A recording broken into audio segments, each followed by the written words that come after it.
시작부터 오랜 시간 අයිබෝවන් ඔහි පන්තියට ඔබ සියලු දෙනා ඉතාමත් ආදරෙන් පිළිගන්නවා. අද අපේ පන්තියෙන් කතා කරන්න යන්නේ ටිකක් වෙනස් පැත්තකට ගිහිල්ලා උච්චාරණය. දැන් උච්චාරණය කියුවාම ගොඩක් දෙනෙක්ට එක එක ප්‍රශ්න ඇති වෙන්න පුළුවන්. මොකද සාමාන්‍ය වචන ඉගෙනගෙන ව්‍යාකරණ ඉගෙනගෙන ටිකක් ඉස්සරහට යනකොට තමයි මේ උච්චාරණය ගැන හිතන්න පටන් ගන්නෙ. එතකොට ඇති වෙන ප්‍රශ්න බොහෝමයක් තියෙනවා. හංගල් අක්ෂර මාලාව ඉගෙන ගන්නකොට අනිවාර්යෙන් ඉගෙන ගත යුතු බොහෝ කරුණු තියෙනවා. මම හිතනවා ඒ ගැන වෙනම වැඩසටහනකින් ඔබට කියලා දෙන එක හොඳයි කියලා. නමුත් අද අපේ පන්තියෙන් ඉගෙන ගන්නේ මේ උච්චාරණය සම්බන්ධ නීතියක් ගැන. මේ නීති කියලා කිව්වහම ඕනෑම භාෂාවක මේ නීති තියෙනවා උච්චාරණය සම්බන්ධව. දැන් අපේ මව්බසෙත් තියෙනවා ඒ වගේ නීති. කොරියානු භාෂාවේ තියෙන නීති අතරින් හල් අක්ෂර වල යෙදුමත් එක්ක ඒ ලියන ක්‍රමයට වඩා ඒ ලියන ශබ්දයට වඩා වෙනස් ශබ්ද නැගෙන වෙලාවල් තියෙනවා. දැන් මොන වගේ ශබ්දද නැගෙන්නේ මොන වගේ අකුරුද ලියවෙන්නේ කියලා බලන්නයි අද අපේ මේ පාඩම වෙන් කරන්නේ. මේ පුංචි වෙලාවේ අපිට මේ ඔක්කොම කරන්න බැරි නිසා විශේෂ අකුරු කිහිපයක් පමණක් යොදාගත්ත ඔබ අනිවාර්යයෙන්ම දැනගෙන ඉන්න ඕනේ ඒවා. මොකද මේවා දැනගෙන හිටියේ නැත්නම් ඔබට ඇහෙන දේ ලියන්න කිව්වොත් වැරදියට ලියන්න ඉඩ තියෙනවා. ඇහෙන දේට වඩා වෙනස් ලියන විදිහ මොනවද කියලා අපි එහෙනම් බලන්න. 한국말 선생님과 함께 어휘 교실에서 만나요. කෞතුකාගාරය බැලීමට ගියා. ඔබ කොහොමද මේ වාක්‍ය කොරියානු බසින් කියන්නේ? කෞතුකාගාරය කියන වචනේ සහ බැලීමට ගියා කියන වචන දෙක අපිට අවශ්‍යයි. මේ තියෙන්නේ වචන දෙක. අපි මේ දෙක එකතු කරලා මෙන්න මෙහෙම වාක්‍යයක් හදනවා. පක් මුල් ක්වන් පංමුන් හදා. පංමුන් හදා කියන වචනය බෝරෝ කතා බලන්න යනවා කියනවා වෙනුවට යොදන්න පුළුවන් තවත් තනි වචනයක්. පක් මුල් ක්වන්ල් පංමුන් හෙස්සායෝ කියලා ලිව්වහම කෞතුකාගාරේ බැලීමට ගියා කියන වාක්‍ය බවට පත් වෙනවා. දැන් මෙතන අද අපි කතා කරන්නේ විශේෂ තැනක් ගැන. ඔබට පේනවා ඇති මේ ලියලා තියෙන එක උච්චාරණය කරනකොට ටිකක් වෙනස්. පංමුල් ක්වාන පංමුන් හෙස්සායෝ. මෙතන මොකද්ද මේ වෙලා තියෙන්නේ? පළවෙනි වචනේ පච්චිම අක්ෂරේ කියොක් අක්ෂරය. එතකොට පක් කියලා කියන්න ඕනේ. ඊට පස්සේ මුල් ක්වන් කියලා කියන්න ඕනේ. පක් මුල් ක්වන්. අපිට මේක උච්චාරණය කරන්න තරම් අමාරුවක් නෑ. නමුත් කොරියානු ජාතිකයන් ඔවුන් කතාබස් කරනකොට මේ වචනයේදී කියවෙන්නේ පක්මුල්ගුවන් කියලා නෙවෙයි පංමුල්ගුවන් කියලා. පංමුල්ගුවන්. පළවෙනි වචනේ කියොක් අක්ෂරයේ තියෙන තැනත් පං කියලා කියනවා. දෙවෙනි වචනේ ඉයං අක්ෂරයේ තියෙන තැනත් පං කියලා කියනවා. ඔයගලන්ට පේනවා ඇති. කොරියානු භාෂේ පච්චිම අක්ෂරයක් විදිහට කියොක් අක්ෂරය ඇවිල්ලා. ඒ කියන්නේ අල් කයන්න එන තැනකදී ඊළඟට එන්නේ මයන්න නම්. මෙතනදී ශබ්දේ වෙනස් වෙනවා. ඉයං අක්ෂරයට. ඒ කියන්නේ හල් කයන්න කියවෙන්නේ නැහැ. බිඳුව කියන්න ඕනේ. පක්මුල්ගුවන් කියන්නේ නැහැ. පංමුල්ගුවන් කියලයි කියවෙන්න ඕනේ. පංමුල්ගුවන්. එහා පැත්තේ තියෙනෙත් පංමුන් හදා කියලා නේද? එතන කියොක් අක්ෂරේ නැහැ. එතන තියෙන්නේ ඉයං අක්ෂරය. බිඳුව. බිඳුව තිබුණත් කියොක් අක්ෂරේ තිබුණත් මෙතන දෙකේම ඇවිල්ලා තියෙන්නේ බිඳුව කියන එක ඔයගලන්ට පේනවා ඇති. පංමුල්ගුවන් පංමුනෙස්සායෝ. ලියන ආකාරයටම උච්චාරණය වෙන්නේ නැහැ කියන එක ඔයගොල්ලන්ට මේ වාක්‍යයෙන් පැහැදිලිව පේනවා. එහෙනම් හිතන්න කෙනෙක්ගේ නම ලක්මාල් කියලා. එතකොට කොරියානු ජාතිකයෝ මේක ලක්මාල් කියලා ලියලා තිබ්බොත් කොහොම කියවයිද? ලංමාල් නැත්නම් ලක්මාල්. ඔන්න ඔය විදිහට මතක තියාගන්න.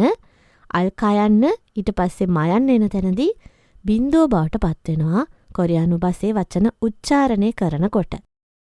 මේ වගේ වචන තවත් තියෙනවා. මොනවද ඒ? ටිකක් කල්පනා කරලා බලන්න ඔබ දන්න වචන තියෙනවද කියලා මෙතන තියෙනවා ලයිස්ට්ක් ඔයගලන්ට දීලා. මේ වචන කියවනකොට කියොක් අක්ෂරය හල් අකුරක් නම් ඊළඟට මියම් අක්ෂරය ඇවිත් තියෙන නිසා කියවෙන්නේ නැහැ කියන එක දැන් ඔබ දන්නවා. අපි එහෙනම් වාක්‍යයත් එක්ක මේ වචන බලමු. 쿡 මුල් 겨울에는 쿡 물 음식을 먹는 게 좋습니다.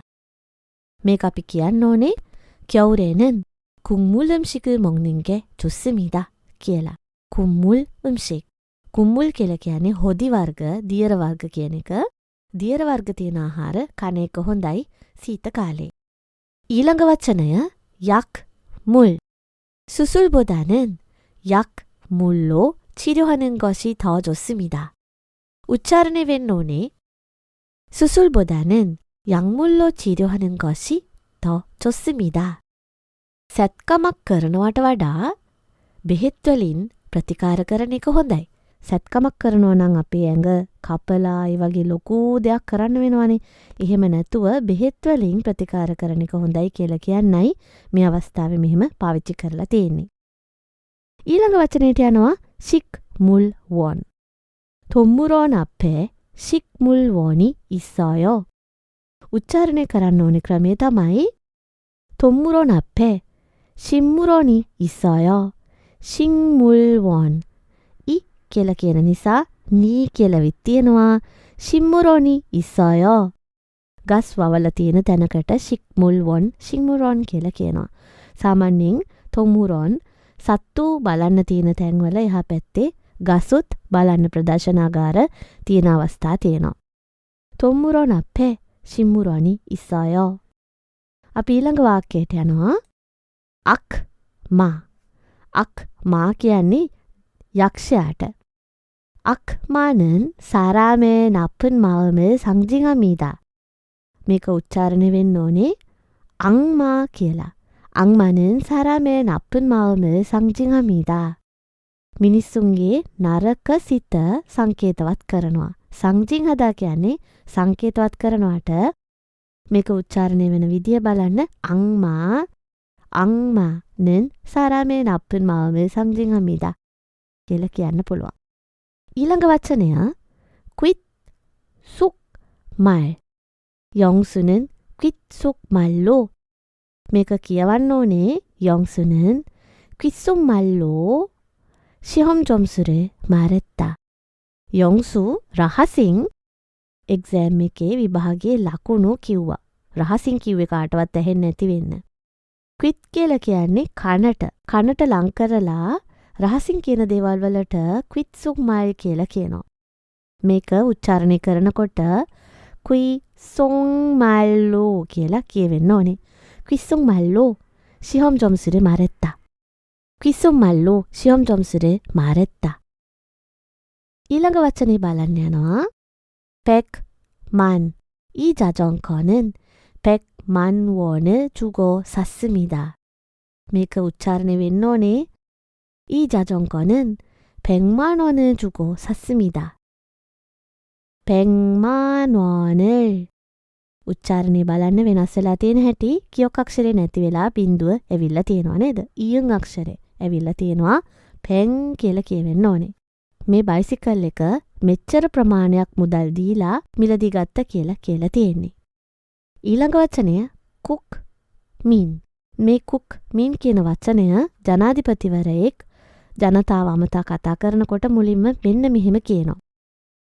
존경하는 국민 여러분. 존경하는 국민 여러분. 국민 여러분. හරියට උච්චාරණය වෙන්නේ 존경하는 국민 여러분.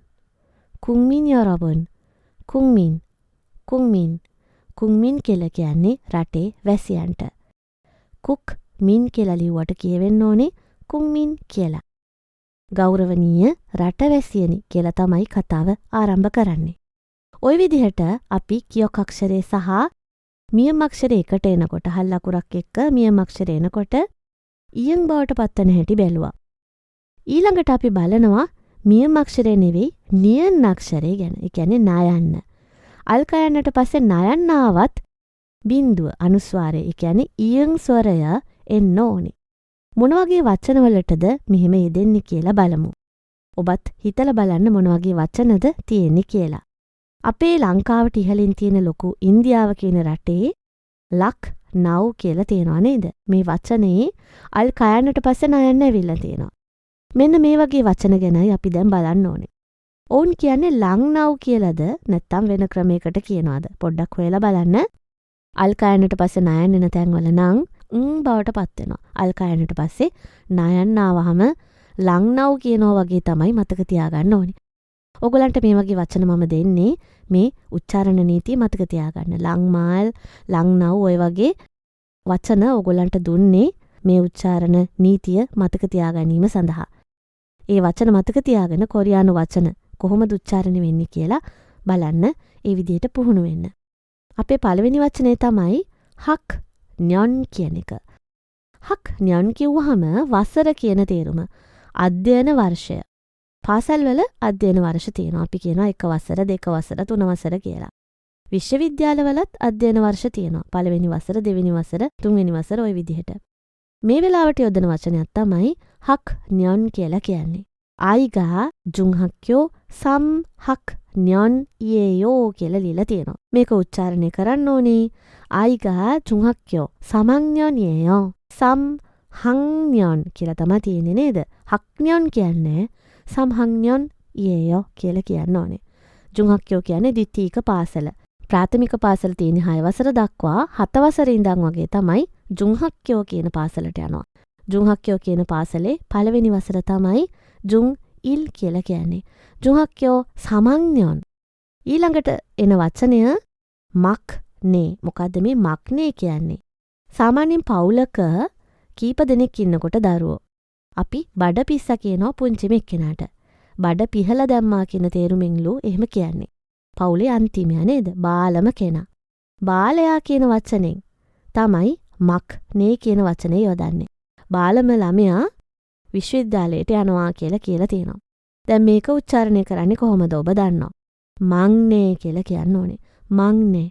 මංනේ ආයිගා තෙහක්සෙන් ඊයෝ. මේ මංනේ කියන වචනය පවුලේ අයටත් යොදනවා සාමාන්‍යයෙන් එකට වැඩ කරන අය අතර. සම්බන්ධතාවය අනුව ඔවුන් එකිනෙකාට සමීපයි නම් එතන බාලම කෙනාටත් අපි මංනේ කියලා කියන වෙලාවල් තියෙනවා. යම්කිසි වැඩක් කරනකොට කට්ටියක් එකතු වෙලා වයස අනුව බෙදෙන්න පුළුවන් නේ. එතනදී වයස අඩුම කෙනා මංනේ. මෙයා තමයි අපේ කට්ටිය ඉන්න මංනේ කියලා කියනවා. මංනේ ආයිගා තෙහක්සෙන් ඊයෝ. දැන් මෙතන ආයි කියලා තියෙන නිසා දෙමව්පියෝ තමයි මෙහෙම කියන්නේ අපේ බාලයා විශ්වවිද්‍යාල සිසුවෙක්. නැත්නම් ශිෂ්‍යාවක්. මීට අමතරව ඔබ විවරණ ගොඩාක් ඉගෙනගෙන තියෙනවානේ විවරණ ಜಾති. මේ විවරණ අතර නියන අක්ෂරේන විවරණ තියෙනවා. නේයෝ නී අන්නේ වගේ නේද? චක්තා කියන හ්‍යොන්යොන්සා පදයට අපි ඕගන් කොටස, ඒ කියන්නේ මුල තියෙන අරුත ඇති කොටසට මේ විවිධාකාර ප්‍රත්‍යයන් දැම්මහමත් මේ විදිහට උච්චාරණය වෙන්න පුළුවන්. මේ වගේ උච්චාරණ වෙනස්කම් ඇතිවන නිසා බොහෝ දෙනාට මොකද්ද මේ කියන්නේ කියලා නොතේරෙන වෙලාවල් තියෙනවා. චාගායෝ පොඩි කියන තේරුම, පාජිගා චාගායෝ පාජි කලිසම පොඩි. නේයෝ එක තුනත් මොකද වෙන්නේ? පාජිගා චංනේයෝ. මෙතන චක් නේයෝ කියන්නේ නැතුව චංනේයෝ ඊයන් අක්ෂරය ඇවිල්ලා තියෙනවා නේද? වැඩිහිටියෙක් ටිකක් බාල කෙනෙක්ගෙන් අහනකොට තමයි මේක යොදන්නේ නි කියලා. පාජිගා චංනි චක්නි කියන්නේ පාජිගා චංනි පොඩිද චංනි බින්දු ඇවිල්ලා තියෙනවා එතනට. මෙතන කියන්නේ චංනි කිව්වට චක්තා කියන වචනේ තමයි ප්‍රශ්නයක් විදිහට අහලා තියෙන්නේ. පාජිගා චංනේයෝ පාජිගා චංනි ඔය විදිහට ප්‍රත්‍යයන් එකතු වෙන වෙලාවටත් උච්චාරණය වෙනස් වෙන්න පුළුවන් නිසා ඒ ගැනත් අවධානය යොමු කරන්න ඕනේ. ඒ වගේම තව වචනයක් තමයි තක්තා කියන එක. හල් අක්ෂරය අල් කයන්න උනාට අපි ලියන්නේ සං කියක් කියන අකුර. තක්තා පිහිදනවා. ඉර චල්තන් නෑ. පුංචි ළමෙක් දිහා බලලා වැඩිහිටියෝ ගොඩක් වෙලාවට කියනවා හොඳට දත් මදිනවනේ. ඔයා දන්නවා හොඳට දත් මදින්න නේද? ඊර චල්තන් නෑ. තක් නේ කියන්නේ නැතුව තන් නේ කියලා කියන්න පුළුවන්. හරුවේ 몇 번 තන්නි. දවසට කීපාරක් දත් මදිනවද කියලා අහන්නත් පුළුවන් නේද? දවසකට හරුවේ 몇 번 කීපාරක්ද කියලා තමයි අහන්නේ ප්‍රශ්නය. තන්නි තක්නි කියන්නේ නැතුව තන්නි කියලා කියන්න පුළුවන්. දැන් ඔය වගේ වාක්‍යවල අවසානයේදී ප්‍රත්‍යයන් සමග එකතු වෙන වෙලාවටත් මේ උච්චාරණය නීතිය එකතු වෙන්න පුළුවන්. දැන් මෙතෙක් බැලුවේ අපි කියොක් අක්ෂරයට මයන්න සහ නයන්න එකතු වෙන වෙලාව. දැන් අපි ටිකක් වෙනස් එකක් බලනවා බියබ් අක්ෂරයට මියම් ආවොත් මොකද වෙන්නේ කියන්නේ. උප් කිව්වට පස්සේ මයන්න ආවොත් මොකද වෙන්නේ? බියබ් අක්ෂරය නැති වෙලා, ඒ කියන්නේ හල් පයන්න නැති වෙලා ඒක මියම් බවට පත් වෙනවා. හල් මයන්න බවට පත් වෙනවා. එතකොට පබ් මත් කියන වචනේ බැලුවොත් පබ් මත් එකේ පප් මත් කියන්නේ නැහැ. පම්මත් කියලා කියන්න ඕනේ. අල් මයන්න තමයි එන්න ඕනේ හල් අකුරක් විදිහට පම්මත් පම්මත්. රෑ වගේ පම්මත් කිව්වම හරි. 너무 화가 나서 밥맛이 떨어졌어요. මොකද්ද වෙලා තියෙන්නේ? හොඳටම තරහ ගිහිල්ලා. 너무 화가 났어요. හොඳටම තරහ ගියා. තරහ ගියාම ගොඩක් වෙලාවට අපිට හිතන්න අමාරුයි හරියට. නිවැරදි දේ හිතා ගන්න අමාරුයි. සමහර වෙලාවට අවට තියෙන දේවල් පේන්නේ. අනිත් අය කියන ඒවා ඇහෙන්නේ. ඒ මදිවට මොකුත් කන්න බොන්නවත් හිතෙන්නේ නැති වෙලාවල් තියෙනවා. පම්මත් කියලා කියන්නේ මෙතන අන්නේ වෙලාවට. කෑම රහක්වත් දැනෙන්නේ නැහැ. බඩගින්නත් නැතුව ගියා වගේ තේරුමක් තමයි කියන්නේ. පම්මාෂි තොරොජස්සය. කන්න හිතෙන්නේ නැහැ කියන තේරුම. 너무 화가 나서 밥맛이 떨어졌어요. ඒ වගේ පම්මාෂි තොරොජස්සය කියන එක කන්න හිතෙන්නේ නැහැ මොකක් හරි හේතුවක් නිසා. පබ්මත් නෙවෙයි පම්මත් කියලා කියන්න ඕනේ. ඊළඟ වචනය අප් මන් කියලා දීලා තියෙනවා. අප් කියලා කියන්නේ ඉස්සරහා. ඉස්සරහා විතරක් කියන තේරුමෙන් මේක යොදනවා. ඉස්සරහා විතරක් බලාගෙන යනවා කියන තේරුමෙන්. 요즘은 모두 앞만 보고 달리고 있어요. මේ කාලේ හැමෝම වගේ ඉස්සරහම විතරක් බලාගෙන යනවා. පිටිපස්සේ හැරිලා බලන්නේ. මේක සාමාන්‍යයෙන් ටිකක් දාර්ශනික විදියට හිතන්න පුළුවන්. වටපිට බලන්නේ, කවුද ඉන්නේ කියලා බලන්නේ. ඒකම ඉතිහාසය ගැන තරම් උනන්දුවක් නැහැ. ඉස්සරහම බලාගෙන දුවනවා කියලා තමයි මේ කියන්නේ. අම්මන් බොගෝ තල්ලිදා. ඉස්සරහා අරමුණ කරා විතරක් බලාගෙන යනවා. ඒ අරමුණ කරා දිව්වට වටපිට බලන්න ඕන අවස්ථා තියෙනවා. ඒවා බලන්නේ නැහැ කියන තේරුමෙන් තමයි මේක කියලා තියෙන්නේ. අම්මන් බොගෝ තල්ලිදා. මොකද මං අම්මන් කියලා කිව්වේ පියප් තියෙන්නේ නේද? පියප් කියන හල් අකුර අල් පයන්න තමයි ශබ්ද වෙන්නේ. එතකොට අප් මන් කියන්නේ නැතුව අම්මන් කියලා කියන්න ඕනේ. 요즘은 모두 앞만 보고 달리고 있어요. ওই විදිහට උච්චාරණය කරන්න ඕනේ. ඊළඟ වචනය ඉම්මත්. දැන් ඔබ දන්නවා කොහොමද උච්චාරණය වෙන්න ඕනේ කියලා. ඉම්මත් කියන්න ඕනේ නේද? ඉස්සෙල්ලා පම්මත් ආවේ. ඒ වගේ තමයි ඉම්මත් කියලා කියන්නේ තවත් ඒ වගේම යෙදුමක්. ඉම්මත් කිව්වහම කටට රහක් දැනෙන්නේ නැහැ කියන තේරුම. ඉම්මෂි ඔප්සොයෝ මේකත් ඉතාමත් වැදගත් යෙදුමක් ඔබ මතක තියාගන්න. ඉම්මෂි ඔප්සොයෝ කියලා කියන්නේ අපිට සාමාන්‍යයෙන් රෝගී වෙලාවකට බෙහෙත් වගේ බොන වෙලාවකට ඒ බෙහෙත් නිසා කටට රස දැනෙන්නේ නැති වෙලාවල් තියෙනවා. සමහර වෙලාවට අසනීප වෙලාවක්. නැත්තම් මොකක් හරි ලොකු ෂොක් එකක් ඇතිවෙච්ච වෙලාවක මොකක් හරි ලොකු වේදනාවක් ලොකු කරදරයක් වෙච්ච වෙලාවක ඉම්මෂි ඔප්සොයෝ ඒ නිසා කන්නේ නැති අය ඉන්නවා.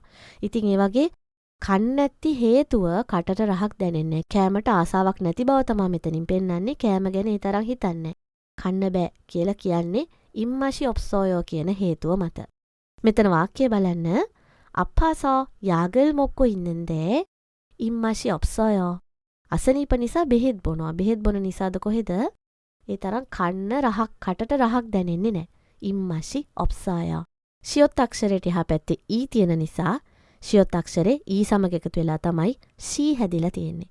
ඒ නිසා ඉම්මෂි කියලා වෙනස් වෙන්න ඕනේ. ඊළඟ එක ඔප් මූ කියලා තියෙනවා නේද?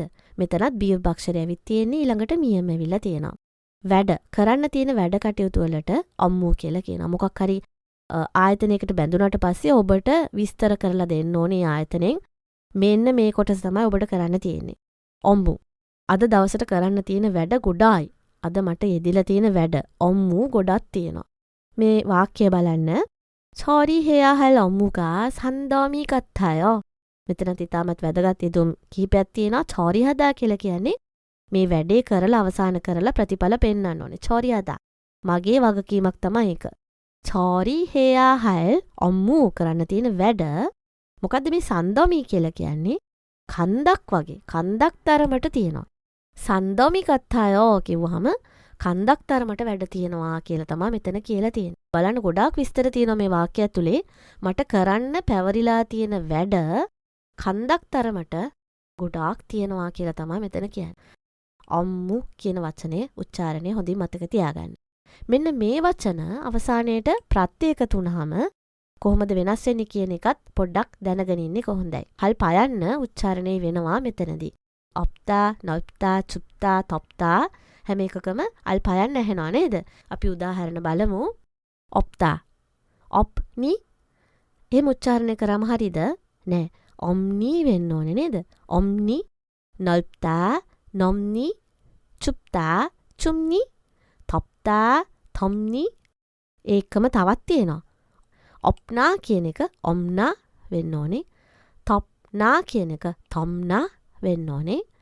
අවසානයේට තියෙන පේලියේ ඔම්නේ, නොම්නේ, චුම්නේ, තොම්නේ ওই විදිහට අවසානයේට එකතු වෙන ප්‍රත්‍ය අනුවත් මේ උච්චාරණය වෙනස් වෙන්න පුළුවන්. ඔබ දන්නා ඔප්තා කියන වචනය වෙනස් විදිහට ඇහෙන්න පුළුවන් කියන එකයි මෙතන පෙන්නලා දෙන්නේ. උදාහරණ කීපයක් බැලුවොත් සරාමි ඔම්නේ, සරාමි ඔම්නි, සරාමි ඔම්නා ඔන්න ඔය වගේ ප්‍රශ්නයක් විදිහට අහන්න පුළුවන් නේද? 교실이 넓네. පන්ති ටිකක් ලොකුයි නේද? 교실이 넓니? 교실 වගේ පන්ති ලොකුයිද? පුළුල්ද ගොඩක්? ලොකු පන්තියක්ද කියලා අහනවා. ඔය වගේ වෙනස් වෙන්න පුළුවන්. 춥다 බැලුවොත් 방이 춥네. 방이 춥니? 춥다 වචනේ වෙනස් වෙලා තියෙන හැටි බලන්න. 덥다 අපි පොරවනවට පොරෝගෙන ඉන්නවට 덥다 කියලා කියනවා.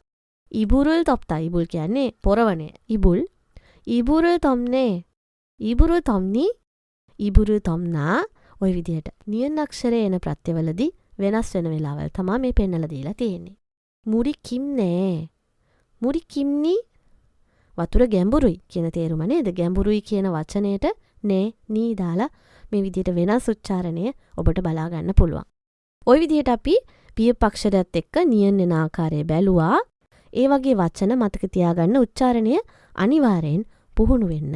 එතකොට තමයි ඔබට ඇහුණහම ටක් ගාලා තේරුම් ගන්න හැකියාව ලැබෙන්නේ. ඊට පස්සේ අපි යනවා පොඩ්ඩක් වැදගත් තවත් කරුණක් බලන්න. බොහෝ දිනාට හංගල අක්ෂර ඉගෙන ගන්නකොට මේ දේවල් උගන්වනවා. නමුත් අමතක වෙන හෝ මේ දේවල් හරියට ඉගෙන ගත්තේ නැති අය මගෙන් ප්‍රශ්න අහලා එවන වෙලාවල් තියෙනවා. හල්ලකුරක් විදිහට හල් තයන්න එන්න මෙන්න මේ අකුරු යොදනවා කියන එක ඔබ දැනගෙන ඉන්න ඕනේ. හල් තයන්න, ඒ කියන්නේ උත් කියන එකනේ. උත් කියන එක තනියම උච්චාරණය කරන්න බෑ. හරියට ඇහෙන්නේ නැහැ ඔබට. මේ උත් කියන හල් අක්ෂරය, හල් ශබ්දය මෙන්න මේ සියලුම අකුරු වලින් කොරියානු භාෂේ පෙන්නලා දෙනවා. උදාහරණයක් විදිහට මෙන්න මේ වචන ඔයගොල්ලන්ට පෙන්වන්න පුළුවන්. මේ තමයි හල් තයන්න යෙදෙන අවස්ථාවන්. හංගල අක්ෂරවලට නම් තියෙනවානේ. මේ හංගල අක්ෂරවල නාමයන් ඔබ අනිවාර්යෙන් දැනගෙන ඉන්න.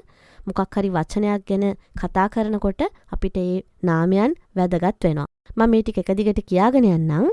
දිගත්, තියත්, සියොත්, චියත්, චියත්, හියත්, ඉත්තා. බලන්න මේ හැම එකකම අල් තයන්න ඔබට ඇහෙන්නේ නැති. දිගත්, තියත්, සියොත්, ජියත්, චියත්, හියත්, ඉත්තා. හැම එකකම අල් තයන්න තිබුණද නැද්ද? තියෙනවා නේද? මේ හැම අවස්ථාවකම වචනය අනුව යොදන අකුර වෙනස් වුණත් ශබ්දය හල් තයන්න කියන එක ඔබ දැනගෙන ඉන්න ඕනේ. දැන් මේ විදිහට හල් තයන්න එන අවස්ථාවන් වලදී ඊළඟට එන නියන අක්ෂරය නැත්තම් මියම් අක්ෂරය අනුවත් ශබ්ද උච්චාරණය වෙනස් වෙන්න පුළුවන්. හල් තයන්නට පස්සේ නියන් හෝ මියම් ආවහම එන වචන කීපයක් අපි මෙහෙම බලමු. රතු පාටින් පෙන්නලා දීලා තියෙන්නේ මේ හල් තයන්න එන අවස්ථාව. පළවෙනි වාක්‍යය බලන්න. මුල්කොන ඡායේ ෂිට්නේයෝ උච්චාරණය වෙන්න ඕනේ. ෂින්නේයෝ ෂින්නේයෝ. ඡායේ ෂිට්ටා වාහනේට පටවනවට අපි ෂිට්ටා කියලා කියනවා. දිගත අක්ෂරය හල් තයන්න වෙනුවට යෙදුවා. ඊට පස්සේ නයන්න ආව නේද? ඒ නිසා අපි උච්චාරණය ෂින්නේයෝ කියලා කියන්න ඕනේ. ෂින්නේයෝ. මෙතනදී පොඩ්ඩක් මතක් කරන්න ඕනේ අපි අල් නයන්න කියන විදි දෙකක් තියෙනවා. අපේ සිංහල භාෂෙත් මෙහෙම නයනු දෙකක් තියෙනවා. ඔබ දන්නව ඇති මුර්ධජ නයන්න, දන්තජ නයන්න කියලා. අපේ හෝඩි අකුරු লীලා තියෙන පිළිවෙල බැලුවොත් එහෙම උච්චාරණය වෙනස් විදිහට කරන්න ඕනේ කියන එක පේනවා. ඒ ගැන අපි වෙනම කතා කරමු. මෙතනදී මේක මම මතක් කළේ අල් තයන්න කියනවා වගේ දිව ටිකක් පැතලියට උස්සලා තියලා තමයි නයන්න කියන්න ඕනේ. මේ විදිහට මුල්කොන 아직도 차에 씻네요. 씻네요. 씻네요. බලන්න කොහොම කිව්වත් ඇහෙන්නේ අල් නයන්න. නමුත් මම දිව තිබ්බ විදිය වෙනස්. අල් තයන්න කියනකොට වගේ දිව තියලා නයන්න කියන්න උත්සාහ කරන්න. ඇහෙන්න ඕනේ නයන්න. ෂින්නේයෝ කියලා ඇහෙන්න ඕනේ. ෂින්නේයෝ. ෂිත්තා කියන වචනය අල් තයන්නට පස්සේ නයන්න ආවම ශින්නේයෝ ශින්නේ කියලා වෙනස් වෙන්න ඕනේ. ওই විදිහටම අනිත් ඒවත් අපි බලමු. අනිත් ඒවත් අල් තයන්නයි තියෙන්නේ. ඔදියේ කත් නායෝ උච්චාරණ වෙන්න ඕනේ කන්නායෝ. කොහෙද ගියේ? ඔදියේ කන්නායෝ කත්තා කස්සායෝ කියන වචනේ මේ. උනදෝ නිත්නි අදත් පරක්කු වෙනවද කියලා යහලා තියෙන්නේ. නිත්තා කියන්නේ පරක්කු වීම සම්බන්ධ වචනය. මේක කොහොමද උච්චාරණය වෙන්න ඕනේ? නින්නි නින්නි උනදෝ නින්නි අදත් පරක්කු වෙනවද? අම්මා දුවගෙන් නැත්තම් පුතාගෙන් අහන අදත් පරක්කු වෙලා දෙන්නේ. උනදෝ නින්නි. ඊළඟට මොරිගා පාදාගේ තන්නි තත්තා කියලා කියන්නේ මෙහිම ගෑවෙනවට යමක ගිහිල්ලා ගෑවෙනවා. තත්තා ඔළුව පොළවේ ගෑවෙනවද නැවුනහම. සාමාන්‍ය ව්‍යායාම කරනකොට හොඳට ඇදෙන ඇඟක් තියෙනවා නම් ඔළුව ගාවන්න පුළුවන් නේද පොළවේ. මොරිගා පාදාගේ තන්නි මෙතන හියත් අක්ෂරය තිබ්බයි කියලා හයන්න නෙවෙයි තහ්නි කියන්නේ. තන්නි ඒක අල් නයන්න බවට පත් වෙනවා. මොකද එහා පැත්තේ නයන්නක් තියෙන නිසා තවත් උච්චාරණ වෙනසක් වෙනවා. තන්නි තන්නි ඒ විදිහට කියන්න ඕනේ. දැන් ওই විදිහට ශිත්තා කත්තා නත්තා තත්තා කියන වචන නියන අක්ෂරයත් එක්ක එකතු වෙලා කොහොමද වෙනස් වුනේ කියලා ඔයගොල්ලෝ බැලුවේ. අල් තයන්නට පස්සේ නියන අක්ෂරය ආවහම අල් තයන්නේ ශබ්දය නැති වෙලා ගිහලා මොකද වෙන්නේ? නයන්නේ ශබ්දයක් එකතු වෙනවා.